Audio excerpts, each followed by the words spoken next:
Para sa mga hirap makakuha ng watch hour. Alam mo yung pakiramdam na halos araw-araw ka nang nagla-live, nag-e-edit, gumagawa ng content pero parang hindi pa rin gumagalaw yung watch hour mo. Yung tipong minsan gusto mo nang sumuko kasi parang walang nangyayari kahit binibigay mo na lahat. Pero teka lang, huminga ka muna.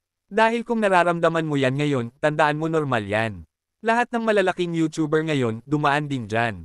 Lahat sila, naranasan din yung bang, zero viewer, ilang minuto lang ang watch time, walang pumapansin, at walang nagsusuper chat. Pero anong pinagkaiba nila? Hindi sila tumigil. Hindi sila sumuko. Ang totoo niyan, hindi sukatan ng halaga mo bilang content creator ang dami ng watch hour mo ngayon. Kasi ang tunay na sukatan ay kung gaano katatag ang puso mo sa bawat zero views, sa bawat pangungutya, at sa bawat live na walang nanonood pero tuloy ka pa rin. Hindi madaling magpatuloy kapag parang wala namang resulta. Pero isipin mo to, bawat segundo na nanonood ang isang tao sa'yo may epekto yan.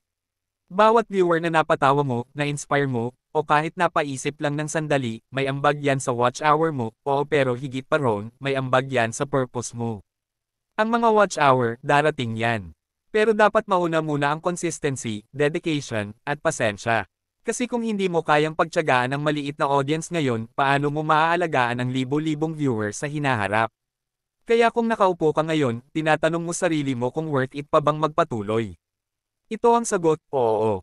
Worth it, kasi habang nahihirapan ka, doon ka hinuhulma. Doon ka binubuo bilang isang creator na marunong maghintay, magsakripisyo, at magtiwala sa proseso. Hindi mo kailangang sumikat agad. Ang kailangan mo lang ay magpatuloy araw-araw, kahit pagod, kahit walang nanonood, kahit mabagal ang takbo. Kasi tandaan mo, ang bawat hakbang, kahit gaano kaliit, ay hakbang pa rin papunta sa tagumpay.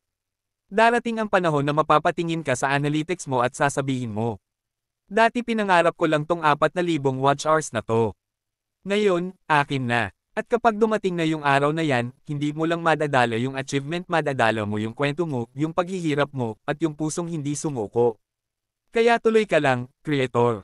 Hindi ka nag-iisa. At tandaan mo, habang nahihirapan ka, may nanonood na kayang nai-inspire sa'yo kahit hindi mo alam. Ikaw ang motivation ng iba, kahit hindi mo napapansin.